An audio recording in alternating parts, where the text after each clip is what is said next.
Gelinizler, gelinizler.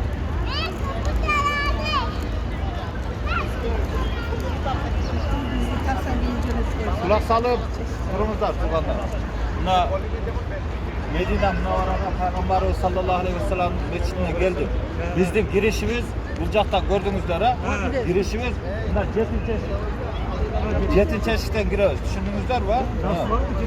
Ha, Cetin'den. No. Şu Turgan Peygamber'in mescidi. Yok, korktuklarını böyle dolaştılar da birazdan diye bu hayra türlü alınıp kalır. Bakın o var. Adım pireviz, erkekler. Uğurturumuzlar, diyonu koyatırıplar. Peygamber sallallahu aleyhi ve sellem'e salam aytağız biz erkek kişiler. Ayallar, hazır men geleceğim görseniz, hayerden namaz okuyuz dese, oşol yerden okumuzlar.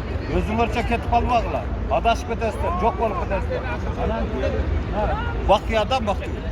Başta Bakya kabristan Oğuz'unda o şeyde oturtturlar, biz o şeyde götürüp varalım.